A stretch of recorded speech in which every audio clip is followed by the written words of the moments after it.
Okay, so let's get right into it. We're all told the same thing, right? If you just master this perfect routine, get up at 5 a.m., meditate, journal, hit the gym, you'll somehow unlock the secret code to success. It's like a universal checklist for a better life. But what happens when you follow all the rules? You do everything right, and it just feels hollow. This quote from Justin Brown just hits the nail on the head. He did it all. He perfected the performance, checked every single box. And what did he get? This profound feeling of emptiness. He realized the whole routine wasn't about self-improvement at all. It was this incredibly complex way to avoid what was really going on in his life. And that really forces you to ask a pretty big question. If just copying the habits of successful people isn't the magic bullet, then what is?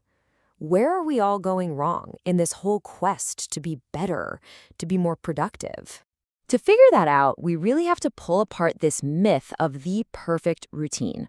So let's start there. Let's deconstruct the main problem with how we've been taught to think about success and habits. You see, the real battle isn't between good habits and bad habits. Not really. It's a clash between two totally different ways of thinking. On one hand, you have performing success. This is all external. It's about what you do. It's about checking off boxes like you're putting on a show for some invisible audience.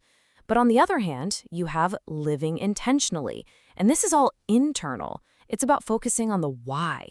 Why are you doing this? It's about building real self-awareness and aiming for your own fulfillment, not just looking good on paper. Now, to really get why that performing feels so empty, we've got to look at the actual science of how our brains build habits.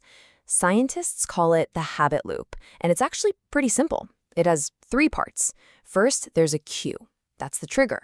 Then comes the routine. That's the action you take. And finally, there's the reward. That's the payoff that tells your brain, hey, let's do that again. This little loop is the key to, well, everything. And this is exactly where most of the advice we get falls flat. It creates what you could call shallow habits because it only focuses on that middle part, the routine. Just do this, then do that. But deep habits, the ones that actually stick and make you feel good, they require you to understand the whole loop. What's triggering you in the first place? And what reward is your brain really craving? If you don't know that, you're just spinning your wheels. Okay, so let's take this idea and apply it to our mornings. How do we build a more meaningful start to the day? It's all about shifting from that checklist mindset to one of genuine, honest-to-goodness clarity. This is all about reframing your intention. So you're not just waking up early to get a jump on your to-do list, you're creating this precious little pocket of silence that's just for you before the chaos of the day begins. You're not just meditating to tick a box, you're actually practicing the skill of watching your own mind without getting carried away. You're not just exercising to burn calories, you're moving your body to honor it. You see the shift? The goal isn't the task itself, it's the internal state that task helps you find. And this quote just brilliantly exposes the danger. When mindfulness becomes another performance, we learn how to watch our thoughts from this safe, detached place, but we never actually engage with our feelings. We become total pros at the technique of meditating, but we can't handle 30 seconds of real, honest discomfort. It becomes the ultimate escape, just dressed up to look like spiritual progress. Now, this idea of intention over busy work, it goes way beyond your morning routine. Let's look at how it can totally transform the workday itself, shifting our focus from just managing our desk to actually mastering our day.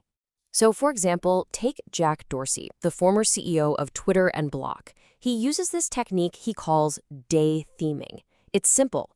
Each day of the week is dedicated to one specific part of his business. This lets him get completely immersed and achieve this day-long state of flow, instead of just bouncing between a dozen different things all day.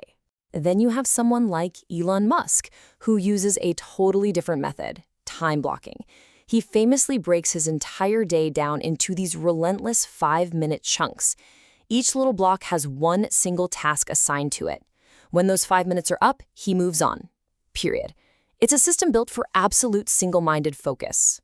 So you have these two wildly different methods, right? One is broad and themed, the other is super granular. So what's the big takeaway here? It's that the specific method doesn't really matter. The intention behind both of them is exactly the same. Cut out the noise and bring deep, intentional focus to your work. The goal isn't to copy them, it's to find your own system for creating that same kind of intention. And this principle of deep intentional work, it doesn't just apply to your task list. It applies to people too. Think about networking. The shallow habit is just collecting business cards, right? But the deep habit is about building a real connection. It's about being more interested than interesting, listening more than talking, and always thinking, how can I help this person? It changes networking from a transaction to a real relationship. All right, so just as important as how we organize our work is how we stop working. For the most effective people out there, learning how to disconnect isn't some kind of weakness, it's a genuine superpower. Let's talk about the art of the unwind. You know, the artist Barnett Newman knew that some of our most important work doesn't look like work at all. Real creativity and those big aha moments often happen when we're not actively trying, when we just let our minds wander. Seriously, sitting in a chair and staring out the window might be the most productive thing you do all day. And let's be super clear, this is not about being lazy. This is strategic recovery. It's about creating real boundaries. The top performers, from artists to CEOs, they disconnect on purpose. They put their phone on airplane mode, they turn off the internet, and they make sleep a non-negotiable priority. They get that without proper rest, your brain can't do its job. It can't make memories, handle emotions, or solve tough problems. It's absolutely essential. So after all of that, what's the one meta habit that holds this all together? What's the engine that really drives lasting, intentional change? Well, it's not actually an action you take. It's a fundamental belief that you hold. According to some game-changing research by Stanford's Carol Dweck, it all boils down to your mindset. With a fixed mindset, you believe your talents are set in stone. You've got what you've got, and that's it. But with a growth mindset, you believe that your abilities can be developed through hard work and dedication. You don't see challenges as threats. You see them as opportunities to get better. But okay, believing you can grow is one thing. Actually doing it requires an engine. And according to the success expert Brian Tracy, that engine is self-discipline. It's the one habit that makes a growth mindset actually work. It's what lets you put in the effort and push through the hard parts to turn that belief in growth into your reality.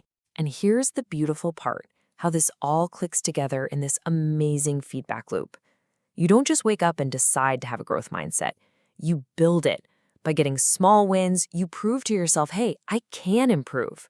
This builds the self-discipline you need for bigger challenges, and that discipline reinforces your belief that growth is actually possible. In other words, your actions drive your mindset, which leaves us with this one final, really powerful question to guide our days. Instead of asking, what's on my to-do list, ask yourself this. It completely shifts your focus from a checklist of tasks to embodying an identity. It turns all these ideas from just information into a real daily practice. And isn't that the real secret to success? It's not just about what you do, but about who you're choosing to be.